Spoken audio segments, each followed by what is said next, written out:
Olá pessoal, você já fez a assinatura do canal Abelhas Biomacatinga. Pessoal, vou falar de um tema que me intrigou muito, que na verdade é adaptação e aclimatização, são coisas distintas.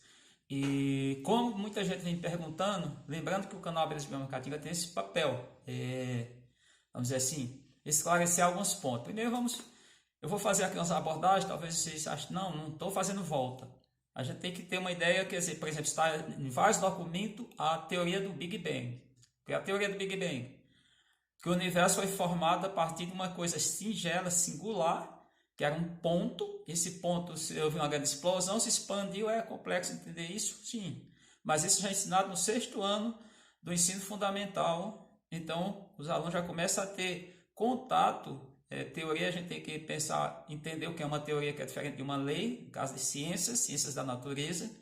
Bom, e aí vamos à questão. Depois de passado um tempo, isso foi há 14 bilhões de anos, há 6 bilhões e 600 milhões de anos, surgiu mais ou menos o sistema solar, o planeta Terra, e esse planeta perpassou aí por cerca de quase 2 bilhões, mas pelo menos só há 3 bilhões e meio deve ter surgido a primeira espécie viva, espécie biológica. Bom, isso foi acontecendo mudanças. Então, provavelmente um organismo, não se sabe se ainda tem duas hipóteses: era autotrófico, produzir o seu próprio alimento, transformar a matéria inorgânica em matéria orgânica, ou heterotrófico, dependia de uma fonte nutricional, que nós conhecemos hoje, esses dois conceitos. Bom, então vamos entender como, para falar essa questão de processo chamado adaptação e aclimatização. Adaptação da natureza. Mas antes vamos pensar. O primeiro fóssil de registro de algas, que é o primeiro ser autotrófico eucarionte, é de cerca de 500 milhões de anos. Porque anteriormente deveria ter as cianobactérias, são seres fotossintetizantes mais simples. E o fóssil de primeira planta encontrada no planeta é de cerca de 400 milhões de anos, ou seja, no período devoniano.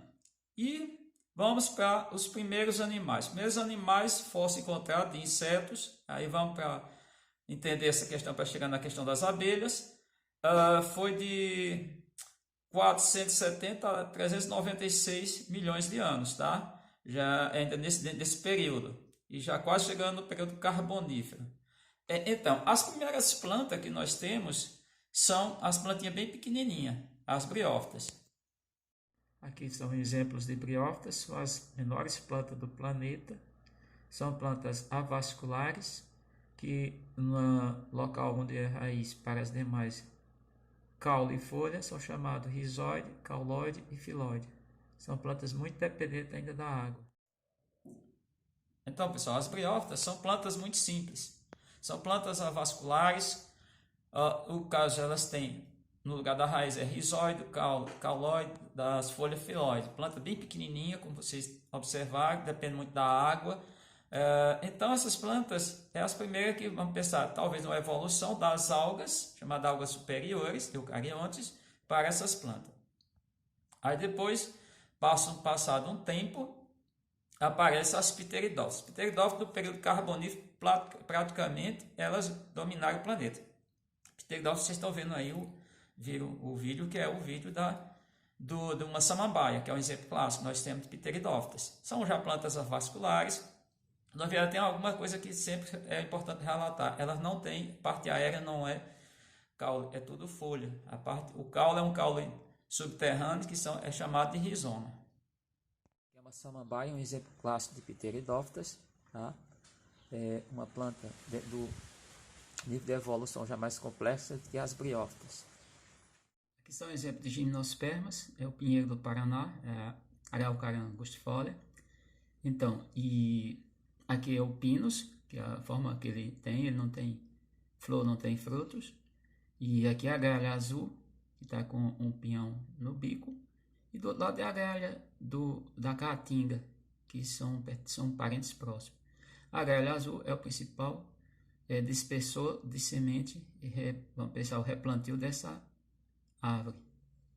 Plantas que são as gimnospermas. Como vocês observam aí na entrada do vídeo, as gimnospermas nós temos poucas plantas, mas ela já tem um processo a mais do que os dois grupos anteriores. Essas plantas agora apresentam uma estrutura de gametas diferenciada. Apresenta oosfera, a estrutura feminina, e apresenta pólen, do gameta masculino. Só que elas não têm flores, que é importante salientar isso, como vocês viram no início, na entrada do vídeo, não tem fruto.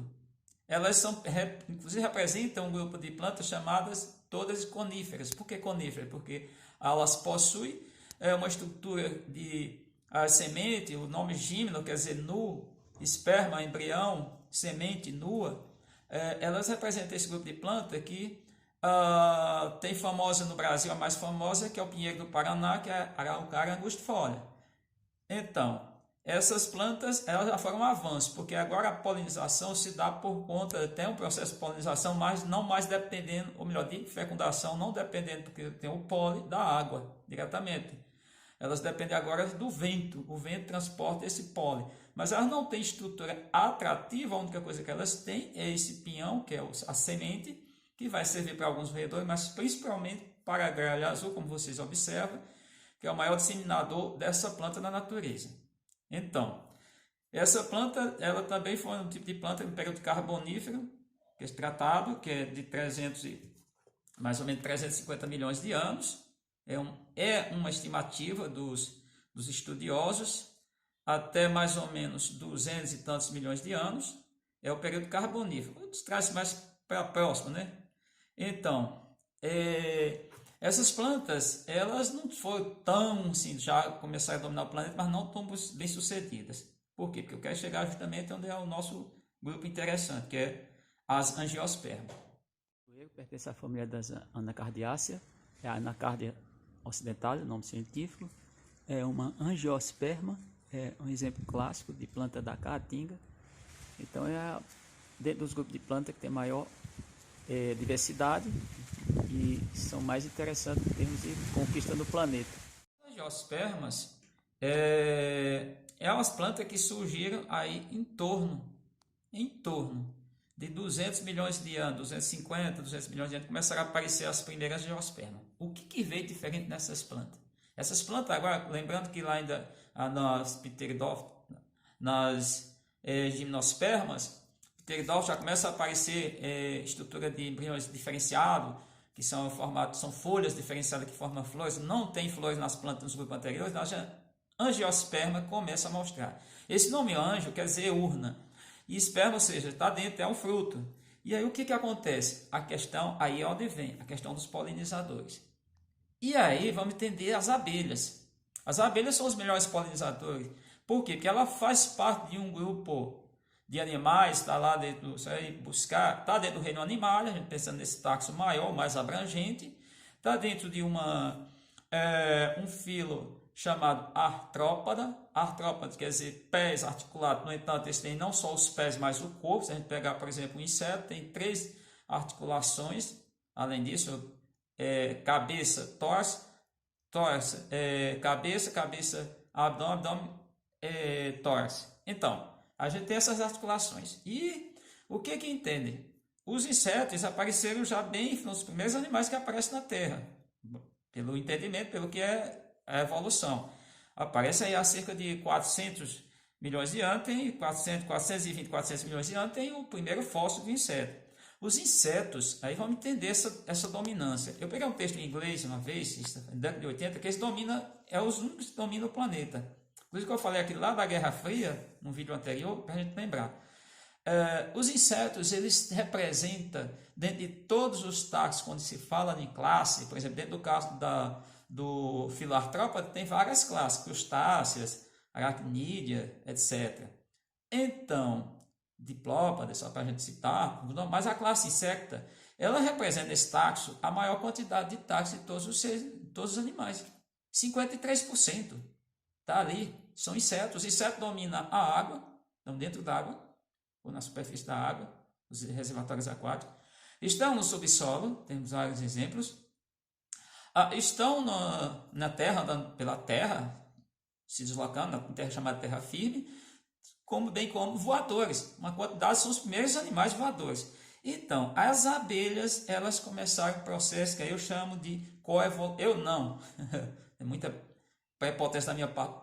Os estudiosos chamam de coevolução. Mas o que é essa tal coevolução? É porque eles se juntaram com as plantas, que as plantas passaram a produzir flores, as angiospermas, não todas, tem casos que não tem flor, tem exemplos, tem outras que também tem flor, mas não tem produção de produtos interessantes para os polinizadores, principalmente não tem os açúcares, que são os néctares, e aí começou esse processo todo, e hoje a gente tem todo esse processo. O que se passou por todo esse período? Adaptações. Tem um paper, é assim chamado em inglês, é interessante, article, de um pesquisador da Universidade Federal do Ceará, que é o maior em abelhas, e vocês podem baixar isso na internet, está em PDF, que ele fala que as nossas abelhas foi uma evolução das vespas, que apareceram as vespas, apareceram nada mais, nada menos no período chamado Cretáceo.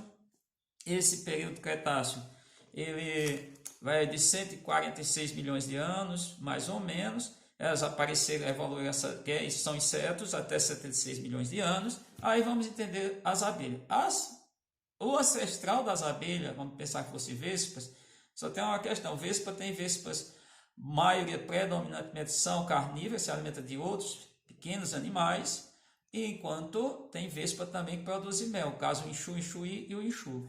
E a questão das abelhas, primeiro ancestral de abelha é de 120 a 110 milhões de anos. E há 75, 65 milhões de anos, aparecem as primeiras abelhas sociais, vivem em colônia, produzindo mel, que as espécies do gênero Apis, a palavra Apis em latim quer dizer abelha que produz mel, é importante entender isso. E há mais ou menos 50 a 40 milhões de anos aparecem as nossas abelhas nativas, que o Paulo Nogueira Neto tratava de abelhas indígenas ou abelhas sem ferrão, está no seu livro, que é a Bíblia da Meliponicultura. E o que é que tem de especial dessas abelhas? As abelhas passaram por processo de adaptações, mas a adaptação não é o que o pessoal vem falando. E aí onde eu chamo a atenção. O que é essa adaptação? A adaptação é da natureza. E aí vou me reportar lá ainda na época da Grécia Antiga. O Aristóteles, ele defendia que os seres eram fixos. O fixismo foi uma coisa que prevaleceu no meio científico durante 2000 anos ou mais, mas em termos de essa cultura toda, esse entendimento das ciências da natureza, e o Aristóteles dizia que os seres já tinham se formado daquele jeito e não tinha mudado. E aí eu vou chamar diretamente para a questão dos dinossauros. Os dinossauros viveram num período que começa lá no que é basicamente carbonífero, de 215 aproximadamente a 65 milhões e meio de anos, e eles são répteis, a gente sabe que tem o filo reptilia. E como é que os dinossauros só foram prejudicados? Primeiro, não eram herbívoros. A explicação sobre, que eu sempre discuti isso, sobre a questão da extinção dos dinossauros, não está muito clara. Quer dizer, e quem ia destruir só os dinossauros e deixar outros animais? Aí a pessoa fala, mas foi mudança geológica. E por que répteis que já existiam na época continuam a evoluir e estão hoje? A evolução é um conceito novo. Conceito novo que eu diria, passado tudo isso. Só no início do século XIX, um zoólogo, filósofo francês chamado Jean-Baptiste de Monet, e aí recebeu o nome que era um nobre, Cavaleiro de Lamarck. Lamarck é uma localidade da França. O Lamarck ele criou duas leis. Claro que essas leis são falhas. Uma lei era, se um organismo vivo, está se referindo basicamente à girafa, usa um órgão, ele desenvolve, se não usa, ele atrofia. Isso era a lei do uso e desuso. Na segunda lei do Lamarck, que as características adquiridas eram transmitidas aos descendentes. Claro que isso não impactou, claro que isso não foi verdade, isso não é verdade. Isso foi reprovado pela própria ciência.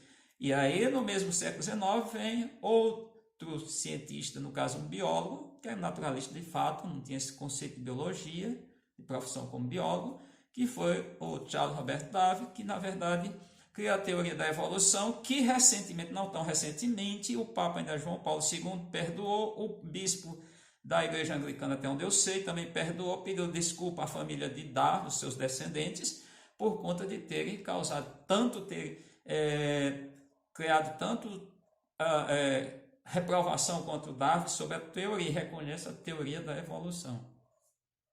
Então, aí o Darwin cria, e aí o que eu quero chegar, porque é a questão da adaptação. Adaptação é algo demorado, claro, depende do organismo vivo, mas as nossas espécies são adaptadas. Aí eu vejo toda a gente dizendo, eu vou adaptar uma abelha em tal lugar. Não, o homem não faz adaptação. E aí eu vou pegar uma coisa também, reportar o século XIX. A família imperial portuguesa vem para o Brasil, por uma questão de uma rixa com a França e com medo, ele se muda para o Brasil. Não foi uma questão assim espontânea, não, foi mais forçada. Quando chegou no Brasil, Dom Pedro II, que era um grande intelectual, em tese, gostando ou não, não vou aqui entrar no mérito de quem foi Dom Pedro II, mas era intelectual, foi quem fez a maior floresta, a urbanização urbana do planeta, que é a Floresta da Tijuca, no Rio de Janeiro, com Matas Atlânticas, trazendo biólogos, mas da naturalista, vamos pensar, da Europa, ele tentou aclimatizar plantas no Brasil. Que plantas? Ele trouxe, veio aqui a Juazeiro da Bahia. Eu estou em Petrolina, do outro lado ali, olhando, eu vejo o Juazeiro da Bahia. Tem até a música lá, interessante, Juazeiro, Petrolina, Petrolina, Juazeiro, mais o fato do Jorge de Altina. Mas vamos aqui à questão. Ele tentou aclimatizar uva, manga e outras plantas, só para citar esses dois. Não conseguiu. E o que é esse processo de aclimatização? Que pode ser feito com vários animais, inclusive com vários seres vivos, não só com planta, com animais, tá bom? O caso aí, vamos pensar, a aclimatização, quando é feito, o organismo passa a viver naquele local, ele vai do seu local de ocorrência, do seu ambiente natural, para ir a um ambiente artificial, ele pode se desenvolver até às vezes melhor do que no seu local de ocorrência, no seu ecossistema natural. Vamos pensar assim. E aí vamos entender a questão, quando o organismo é aclimatizado, passa pelo processo, passa a dizer, está aclimatado ao ambiente. Adaptado, o organismo, ele foi adaptado naquele local. Então, o que é que eu quero chamar a atenção? Nós só temos um caso de abelha, de espécie, no mundo aclimatizada, que foi feita pelo Dr. Kerr, isso em 1956, que é a Apis mellifera, classificada como Apis mellifera. Só essa foi uma mistura de 6 subespécies, e essas espécies, as espécies europeias trazidas em 1502, já foram trazidas para a América Central, esse é o relato, foi trazido pelos espanhóis, para o Brasil um pouquinho mais tarde. Essa no Brasil era ficar restrita ao Rio Grande do Sul e Recife, e ela não era migratória, não tinha baixa produção. Depois que essa abelha foi hibridizada, que foi aclimatizada no Brasil, ela ganhou todo o Brasil. Então, isso é diferente de adaptação. Nós não estamos adaptando coisíssima nenhuma, vamos entender, a adaptação é da natureza. Fique claro para todos, até porque eu tenho muitos estudantes, ex-estudantes, que toda hora estão me perguntando, pessoas que são cientistas. O vídeo não tem, o canal Abelhas Bioma Caatinga não tem restrição para nada, é público, ele não sofre censura, não tem censura, porque tudo que eu falo tem o que? Todo um aparato legal, legítimo. Então, é isso que eu quero deixar para vocês nesse vídeo. Então, fica atento para não ficar cometendo pequenos enganos, porque a gente contar uma coisa e não está adequada, isso vai se propagar e muitas outras pessoas vão difundir isso e não é interessante, principalmente no meu caso particular, que lido com essas coisas no dia a dia. Então, agradeço a todos, até o próximo vídeo.